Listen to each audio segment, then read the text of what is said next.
എന്തിനേയും കളിയാക്കി കാണുന്ന അല്ലെങ്കിൽ എന്തിനേയും ക്രിട്ടിസൈസ് ചെയ്യാൻ വേണ്ടി മാത്രം നിൽക്കുന്ന അവരോടുള്ള മറുപടിയാണിത്. അതിന് നിനക്കെവിടെയാ സിനിമ? നീ എന്താ സൂപ്പർ സ്റ്റാർ ആണോ ഇങ്ങനെ നിലപാടുകൾ എടുക്കാനായിട്ട്?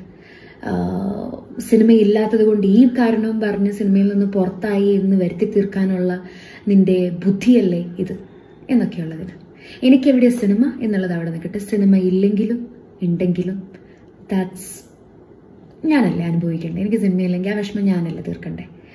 സിനിമയില്ലെങ്കിൽ സിനിമയില്ല, ഞാനിപ്പോൾ സിനിമയിൽ ഇല്ല, എനിക്ക് സിനിമയിൽ അവസരം കുറവാണ് എന്ന് പറയാനുള്ള മനോധൈര്യം, മനക്കട്ടി ഉള്ളൊരു വ്യക്തിയാണ് ഞാൻ. ചെറിയൊരു എക്സാമ്പിൾ പറഞ്ഞുതരാം. റീസെൻ്റ്ലി ക്യൂ സ്റ്റുഡിയോയിൽ കൊടുത്ത ഇൻ്റർവ്യൂവിൽ ഞാൻ പറയുന്നുണ്ട്, എനിക്ക് ഒരവസരമെങ്കിലും വന്നിരുന്നെങ്കിൽ എന്നാഗ്രഹിക്കുന്ന ഒരു നിമിഷമാണിപ്പോൾ. ഞാൻ ആഗ്രഹിക്കുന്ന രീതിയിലുള്ളൊരു സിനിമകൾ എനിക്ക് ചെയ്യാൻ അവസരമില്ലാതെ ഇരിക്കുന്ന സമയമാണ് എന്ന് വ്യക്തമായി പറയാനുള്ള മനക്കട്ടിയുള്ള ഒരാളാണ്. നിൽക്കുന്ന ഒരു അവസ്ഥ എന്ന് പറയുന്നത് ചൂസ് ചെയ്യാൻ ഒരു സിനിമ വന്നിരുന്നെങ്കിൽ